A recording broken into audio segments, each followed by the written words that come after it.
I went to London a few months ago. Overall, it was fantastic, but I have only one thing to regret, which I didn't visit here. The restaurant, Bunsik. As a YouTuber making Korean food, it was really wistful not to visit one of the trendiest Korean restaurants in the world.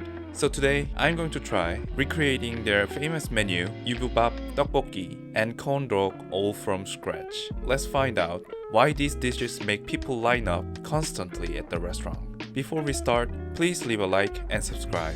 Thank you for your support.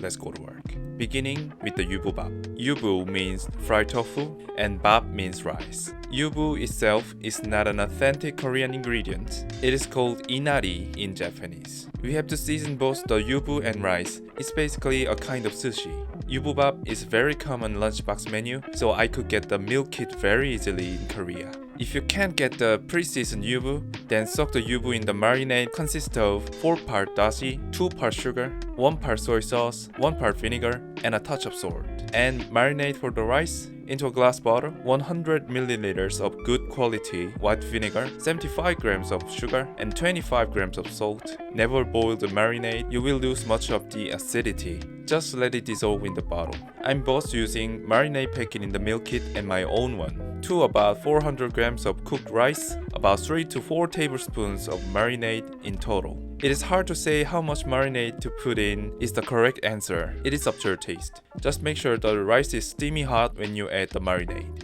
And please check out my lunchbox video if you need a recipe for the rice. I'm gonna cheat this time. The instant rice is so convenient. With a rice paddle, lift up the bottom side rice. Try not to squash the rice grain. I'm lifting up the marinade so that every grain soaks the marinade equally. Then cover the bowl and let it rest for 15 minutes to stabilize. Next, let's make the toppings. I'll make 3 kinds: tuna mayo, wasabi crab mayo, and scrambled egg. All easy to make, easy to find, and delicious. For tuna mayo, open a can of tuna, discard the excess liquid. I tried not discarding the liquid and it went a little bit watery.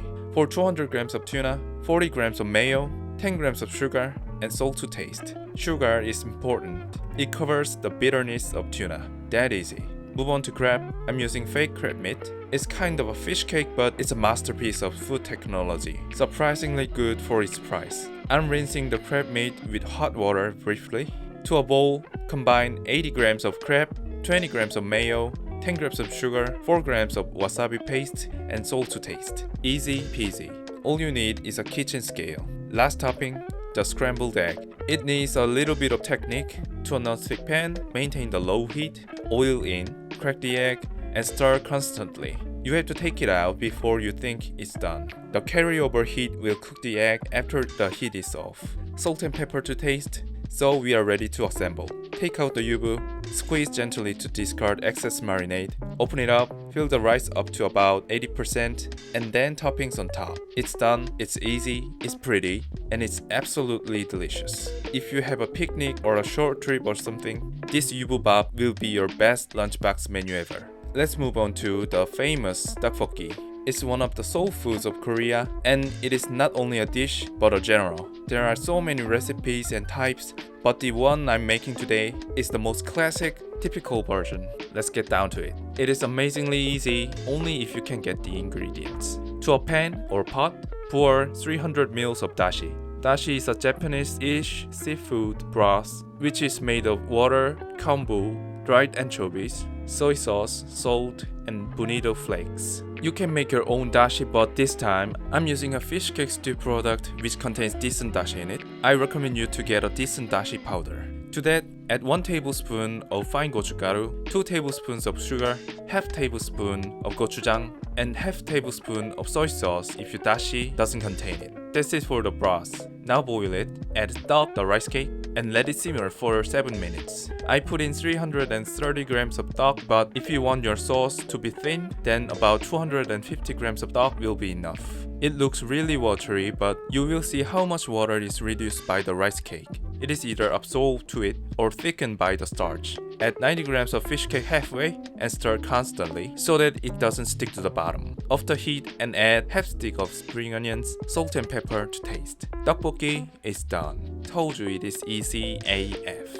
This is fast food obviously, so fast and easy to make. It has too much carbohydrate and sugar, overly spicy, but that's why people love it. This is as easy as instant ramen, so please make this. However, today's last dish, the corn dog, is not recommended to make your own.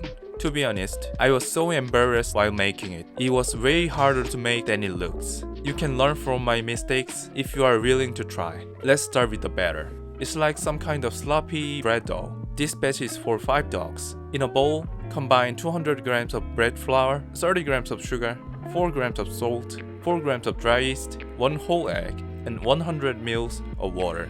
Mix with a metal chopstick first and then switch to your hand. It is really sticky and hard to handle. I patiently fold the dough for 3 minutes. My first mistake was making it in a small bowl. I thought it would be better if I used just a fit bowl to contain the ingredients. It made the work harder. Cover and let it rise about 2 hours.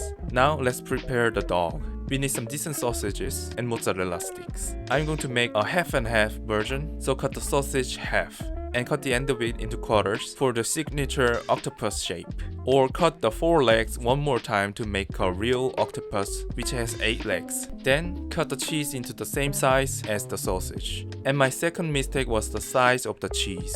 I should have prepared the whole stick of cheese, but I just decided to use the one which I already cut into sheets. So I skewered small cubes into the stick and eventually I got into trouble. You will see. Anyways, skewer the ingredients and let's uncover our batter. Nah, I should use the bigger bowl. Now dip the stick into the batter, lift and turn. Jesus Christ, it was way harder than I expected. I used small pieces of cheese, so it was not secure and it kept spinning. And I have to cover the cheese part thoroughly, otherwise it will leak when I deep fry it. It was really hard to cover it evenly. It was a mess. Another mistake was that I didn't secure enough grip. I was struggling to lift up the batter, but the lack of secure grip made the work much harder. I was frustrated for a while and searched for how to make corn dog again. On my second attempt, I decided to go bolder. Dip the stick into the batter deeply and tried to shape and discard excess batter with my other wet hand. Eventually, I managed to make it anyway. The batter dog goes to the panko breadcrumbs. Coat it thoroughly and keep them in the freezer until fry. That was really close. I was terrified. I thought I spoiled the whole video. Alright, let's keep going. We need a large pot for deep frying. Don't hesitate to use lots of oil when deep frying. The oil can be reused a few times more and can be discarded easily with an oil solidifier. Heat the oil up to 170 degrees Celsius and drop your dogs gently. It's an easy frying because unlike frying some fresh meat, you don't have to worry about the safe internal temperature. Just fry until golden brown and beautiful, take them out. In my case, it took only 3 minutes to fry.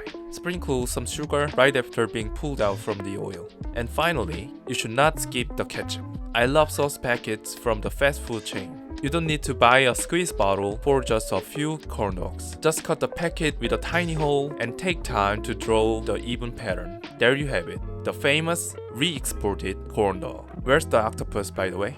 Oh, it's in my stomach. Yikes. Time to gather our menu. Yububap on the plate. Look at that, it's so pretty. Next, tteokbokki into the bowl. Nice. And a good old boiled egg for the topping. You can check my other video if you want to know how to cook a beautiful boiled egg. Flaky salt on the egg and sesame seeds on the top. There you go, the famous Bunsik dishes on the table. When you're hungry and you want to eat something snack-ish food, this Bunsik will be your best option. It may be not very healthy. These have sugar and carbohydrate a lot, but sometimes it is okay. It's a treat. It's like a happy meal in Korea. That's it for today. Hope you guys enjoyed this video. Please leave a like, comment, and subscribe. It really encourages me. As always, thank you very much for watching. See you soon.